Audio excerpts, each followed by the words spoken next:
အားလုံးပဲမင်္ဂလာပါ UK Match Day ရဲ့ Facebook နဲ့ YouTube Channel ကနေကြိုဆိုပါရစေဒီကနေ့ရဲ့နောက်ဆုံးရအားကစားသတင်းတွေကိုကြည့်ရမယ်ဆိုတော့ပြီးခဲ့တဲ့ကျွန်တော်တစ်နှစ်ကျော်နေရာဒီတုန်းကအရန်ကိုလှုပ်ရှားခဲ့တဲ့သတင်းတစ်ခုတက်ခဲ့တယ်အဲ့ဒါကတော့ Newcastle အသင်းကို Saudi နိုင်ငံကဝယ်ယူမယ်ဆိုတဲ့သတင်းပါဆိုတော့ Newcastle ကို Saudi တော်ဝင်မျိုးနွယ်တွေကဝယ်ယူဖို့ကြိုးပမ်းမှုကို Mike Ashley ကလည်းရောင်းဖို့စဉ်းစားထားပြီးမှနောက်ဆုံးမှာ Premier League ရဲ့ပိတ်ပင်မှုကြောင့်ပြတ်ပြစ်ခဲ့တယ်အခုမှတော့ Saudi ပိုင်ရှင်တွေက Newcastle ကိုနောက်ထပ်တစ်ချိန်ထပ်ဝယ်ယူနိုင်ဖို့ကြိုးပမ်းနေတယ်အဓိကပြဿနာကအရှေ့အလယ်ပိုင်းမှာ Premier League ကိုဘူပန်ခွင့်ရထားတဲ့ Bein Sport က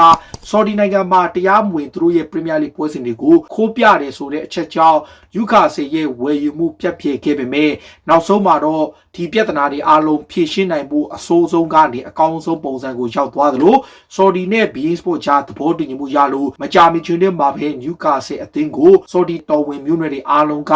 Newcastle ရဲ့ပိုင်ရှင် Mike Ashley ကနေဝယ်ယူနိုင်တော့မှာဖြစ်တယ်တစ်ဖက်မှာတော့နိုင်ငံတကာပွဲတွေကြားထဲမှာတောင်အမေရိကဆိုရင် Brazil နဲ့ Uruguay တို့ခံမဲ့အောက်တိုဘာ15ရက်နေ့ချစ်စစ်ပွဲကြောင့်ပဲ Manchester United ရဲ့ကစားမ2ယောက်ပွဲလွဲချော်ဖို့ရှိတယ် United ရဲ့အဓိကကစားမ Edinson Cavani ရဲ့ Solskjaer ရဲ့အဓိကကွင်းလင်ကစားမ Fred တို့2ယောက်ကBrazil နိုင်ငံမှာကျင်းပမဲ့ Brazil နဲ့ Uruguay တို့ရဲ့ကမ္ဘာ့ဖလားချစ်စပွဲကိုအောက်တိုဘာ15ရက်နေ့မှာကံမှာဖြစ်တဲ့အတွက်ကြောင့် Premier League ရဲ့ပွဲစဉ်နောက်တစ်ခုဖြစ်တဲ့အောက်တိုဘာ16ရက်နေ့ Leicester City နဲ့အဝေးကွင်းပွဲဟာဒီကစားမ2ယောက်ကို Manchester United ကဆုံးရှုံးမှာဖြစ်ပါတယ် United အသင်းကလက်ရှိအနေထားအရအသင်းပိုင်ရှင်ဖြစ်သူတွေက Manchester United ရဲ့ share ချို့ကိုထုတ်ရောင်းဖို့ပြင်ဆင်နေတယ် United ရဲ့ပိုင်ရှင်တွေဖြစ်တဲ့ Glazer မိသားစုက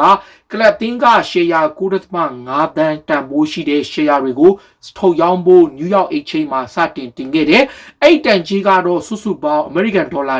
186 တန်းကျော်ရှိပြီးတော့လက်ရှိချိန်ထိတော့ United အသင်းပိုင်ရှင်တွေဟာကလပ်တင်းကို share 69 ရာခိုင်နှုန်းကျော်ပိုင်ဆိုင်ထားသလိုအလုံးစုံပိုင်ဆိုင်နိုင်စေဖြစ်တယ်ဆိုတော့အဓိကထိန်းချုပ်နိုင်စေရှိတဲ့အချိန်မှာ Manchester United ရဲ့ share တွေကိုရောင်းချပေမဲ့လေ Glazer မိသားစုကတော့သူတို့အသင်းဘက်ကအကောင်းဆုံးဖြစ်စဉ်ပြောင်းလဲမှုတွေကိုဆက်ပြီးပြုလုပ်ပေးမယ်လို့ဆိုထားပါတယ် Manchester United အသင်းရဲ့ target ဖြစ်တဲ့ Inter Milan ကွင်းလင်ကစားမ Marcelo Brozovic ကတော့ကလပ်တင်းနဲ့တက်တန်းတိုးဖို့ရှိနေတယ်ဒါ Jose Mourinho လက်ထက်ကလေးကအချိန်ချင်းစိတ်ဝင်စားခြင်းခံရတဲ့ Croatia ကွင်းလင်ကစားမကိုရာသီကုန်မှာစာချုပ်တက်တန်းကုန်ဆုံးမှာဖြစ်လို့ United အသင်းတာဝန်ရှိသူတွေကတွေးဆုံဆွေးနွေးမှုတွေပြုလုပ်ခဲ့တယ်လို့ Italy media တွေမှာဖော်ပြထားပေမဲ့ Inter Milan အသင်းကတော့သူတို့ရဲ့ကွင်းလင်ကစားမကိုအလွတ်ပြောင်းရွှေ့ခြင်းနဲ့ထွက်ခွာခွင့်မပေးဘဲစာချုပ်တက်တန်းတိုးနိုင်ဖို့ညှိနှိုင်းဆွေးနွေးမှုတွေပြုလုပ်နေတာကအခြေအနေတော်တော်ကောင်းသွားပြီလို့ဆိုထားပါတယ်တစ်ဖက်မှာလည်း Juventus အသင်းကသူတို့ရဲ့တိုက်စစ်မှု Paulo Dybala ကိုစာချုပ်ချုပ်ဆိုနိုင်တော့မှာပါ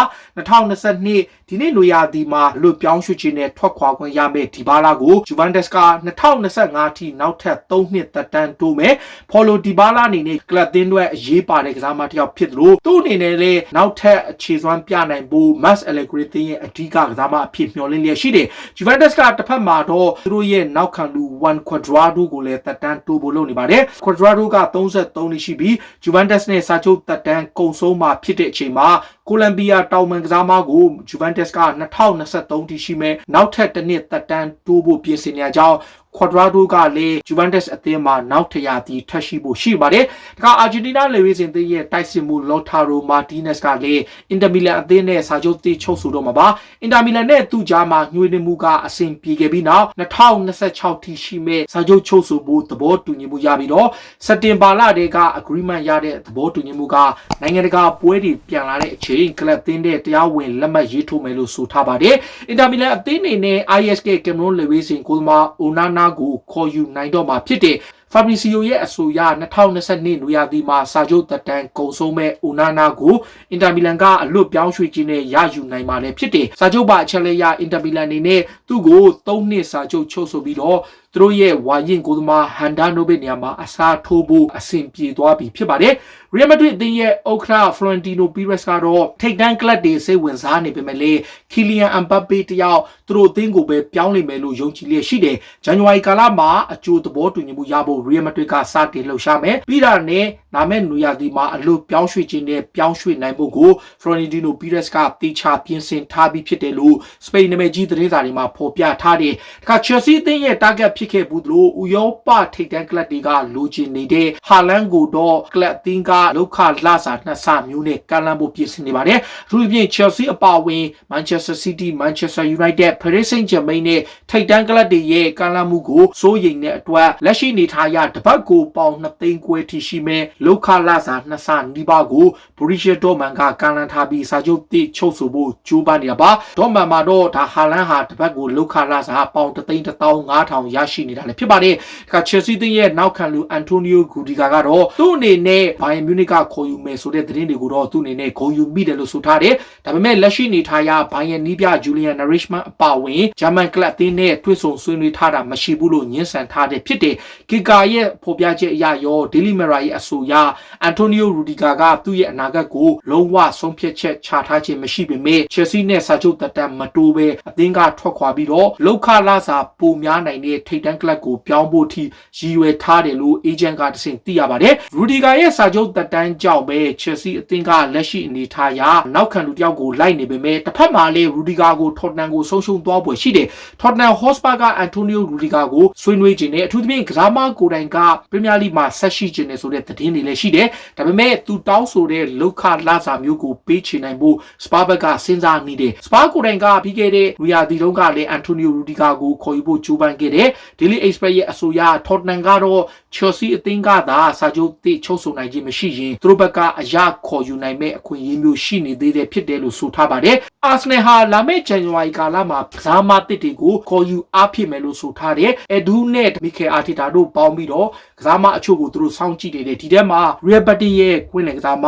Naby Fekir အပါအဝင်ထိပ်တန်းအဆင့်ရှိတဲ့ကစားမတွေနောက်တိုက်စစ်မှုတွေကိုလည်းသူတို့ဘက်ကလိုချင်တယ်။အထူးသဖြင့်လက်ကစားထွက်သွားရင်သူ့နေရာမှာအစားထိုးမဲ့တိုက်စစ်မှုတွေကို Arsenal ကအသေးအတန်ရှာဖွေနေစေဖြစ်တဲ့အကြောင်းစောင်းရသည်ဟာ Arsenal အတွက်မထင်မပဲနဲ့ဈေးကွက်တွင်းမှာခတ်သွက်သွက်လှုပ်ရှားမှုတွေတွေ့ရပွဲရှိတယ်လို့ဆိုထားတယ်။ Arsenal ကလက်ရှိမှာ Championship Club Derby အသင်းကရမယ့်ပြောင်းရွှေ့ခြင်းတချို့ကိုဆိုင်းငံ့ပေးထားတဲ့သဘောတရားရှိတယ်။ Derby အသင်းက Championship မှာငွေကြေးဆိုင်ရာအခက်အခဲတွေကြောင့်အမှတ်နှုတ်ခံတဲ့အထိဒေဝါလီခံရမယ့်အရေးနဲ့ရင်ဆိုင်နေရတယ်။လက်ရှိမှာလည်း Derby ကငွေကြေးပိုင်းဆိုင်ရာအခက်အခဲကြောင့် EFL ရဲ့ဖြည့်ရှင်းမှုကိုတာဝန်ယူထားပြီးလက်ခံထားတဲ့အချိန် Arsenal ဟာသူတို့ရဲ့နောက်ခံလူ Christian Bielik ကိုရောင်းချထားတဲ့ပြောင်းရွှေ့ခြင်းကို Derby ရှိကနေရဖို့ရှိသေးတယ်။ဒါ Arsenal တဲ့မှာကစားကွင်းမရဘဲနဲ့ဘီလစ်ကိုပြီးခဲ့တဲ့ရာသီတုန်းကပေါင်8တန်းနဲ့ရောင်းချမှုကိုဒါဘီကပေးချေဖို့ရှိပေမဲ့ Arsenal တဲ့ဘက်ကတော့ဒါဘီရဲ့လက်ရှိအခြေအနေကြောင့်ဆိုင်းငံ့မှုတစ်ခုပေးထားတယ်လို့ Daily Telegraph မှာဖော်ပြထားတယ်။ Arsenal ရဲ့ဂိုးသမား Van Lano ကတော့ German လေဝေးစဉ်အသင်းမှာပါဝင်ခွင့်ရနိုင်ဖို့ခက်ခဲသွားနိုင်တဲ့အတွက်အသင်းပြောင်းတော့မယ်လို့ဆိုထားပါတယ်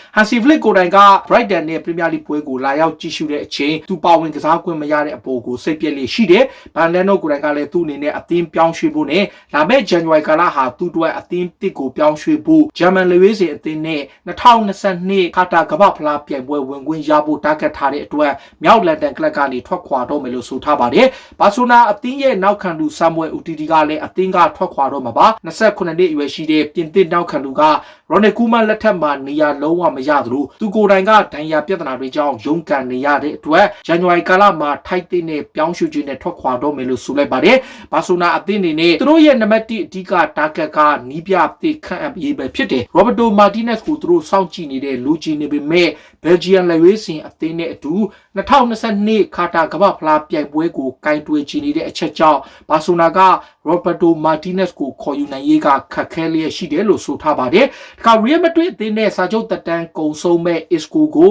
Everton အသင်းကလူချင်းနေသူတို့ရဲ့ Everton အသင်းက Real Madrid အသင်းရဲ့ကစားမ Isco ရဲ့အခြေအနေကိုစောင့်ကြည့်နေလို့အလို့ပြောင်းရွှေ့ခြင်းနဲ့ပြောင်းခွင့်ရမယ်သူကို January ကာလမှာပဲအကျိုးသဘောတူညီမှုရပြီးနွေရာသီမှာအပြီးသက်ခေါ်ယူနိုင်ဖို့ကြိုးပမ်းသွားမယ်လို့ Mando Deportivo သတင်းစာကဖော်ပြထားတယ်။29နှစ်ရွယ်ရှိတဲ့ Isco ကိုယ်တိုင်ကလည်း Real ကိုတေချာပေါက်ဆွန့်ခွာတော့မှလည်းဖြစ်တယ်။ Pep Guardiola ရဲ့ Manchester City အသင်းကလည်း Bayer Leverkusen အသင်းရဲ့ကစားမတယောက်ကိုတာဂက်ထားနေပါတယ်။သူ့ပြင် Bayer Leverkusen ရဲ့ Florian ဆိုတဲ့ကစားမကို Guardiola ကစောင့်ကြည့်နေလို့လက်ရှိကစားမကတကယ်ကိုရေသွေးရှိတဲ့ကစားမတယောက်ဖြစ်သတ်မှတ်ခံထားရတယ်။ Leverkusen ကတော့သူတို့ရဲ့ကစားမကိုရောင်းချမှာမဟုတ်ဘူးဆိုထားပေမဲ့ Pep Guardiola ကဒီကစားမကိုစိတ်ဝင်စားလို့စောင်းရသည့်ပြောင်းရွှေ့မှာခေါ်ယူဖို့မျှော်လင့်လျက်ရှိတယ်။ Man City နဲ့ဒီနေ့နွေရာသီမှာတိုက်စစ်မှုမခေါ်နိုင်တဲ့အပေါ်ဝေဖန်မှုတွေရှိနေပေမဲ့လေသူတို့အသင်းတွေနဲ့ တိုက်စစ်မှုမပါဘဲတရားဒီလုံးကိုအဆုံးသတ်သွားနိုင်တယ်လို့ဝန်ခံထားတယ်တိုက်စစ်မှုမရှိပေမဲ့ Manchester City က Premier League မှာခြေစွမ်းပြကစားနေစေဖြစ်လို့သူတို့အသင်းဘက်ကဒီနေ့ရာသီမှာသူတို့လိုချင်တဲ့ကစားမမျိုးမရတဲ့အတွက်တိုက်စစ်မှုမပါလဲဖြစ်တယ်လို့ဆိုလိုက်ပါတယ်လီဗာပူးအနေနဲ့ Torino ရဲ့နောက်ခံလူ Brima ဆိုတဲ့ကစားမကိုစိတ်ဝင်စားနေတယ်24နှစ်ရွယ်ရှိတဲ့ဒီကစားမကို Manchester United Manchester City အပါအဝင် Premier League ထိပ်တန်းကစားမတွေကစိတ်ဝင်စားနေတဲ့ Brazil နောက်ခံလူကလီဗာပူးချိန်တော်ကြာစောင့်ကြည့်နေစေဖြစ်တဲ့ Jurgen Klopp ကိုယ်တိုင်ကလည်းသူတို့အသင်းအတွက်အားထားရနိုင်သလို24နှစ်ရွယ်ရှိတဲ့ကစားမရဲ့အခြေအနေကိုလေ့လာလျက်ရှိတဲ့ဒီနေ့ရာသီတွင်းမှာဒဏ်ရာပြဿနာတွေရင်ဆိုင်နေရတဲ့ Trent Alexander-Arnold အနေနဲ့ပြန်လည်ကစားတဲ့အခါအကောင်းဆုံးခြေစွမ်းပြနိုင်ဖို့မျှော်လင့်ထားတယ် Trent ကလီဗာပူးရဲ့ Porto နဲ့ Champions League ပွဲအပါအဝင် Manchester City နဲ့ကစားတဲ့ပွဲနှစ်ပွဲကိုလွဲချော်ထားလို့မကြာမီချိန်တွင်မှာပဲလီဗာပူးအတွက်ပြန်ကစားနိုင်ဖို့မျှော်လင့်နေစေဖြစ်တဲ့ Tottenham Hotspur ကလည်း Juventus ရဲ့ American တောင်ပန်ကစားမ McKennie နဲ့ဆွေးနွေးနေပါတယ်23နှစ်ရွယ်ရှိတဲ့ McKennie ကိုယ်တိုင်က Tottenham အပါအဝင် West Ham နဲ့ Premier League ကလပ်အသင်းတွေနဲ့သတင်းထွက်နေပေမဲ့မြောက်လန်ဒန်ကလပ်အသင်းကတော့အားကစားဒရိုက်တာရဲ့ကြိုးပမ်းမှုနဲ့ Juventus ကနေရဖို့ကြိုးပမ်းနေတာလည်းဖြစ်ပါတယ်။ဒီခါ Tottenham အသင်းအနေနဲ့ဆောင်းရာသီကာလမှာ Dele Alli,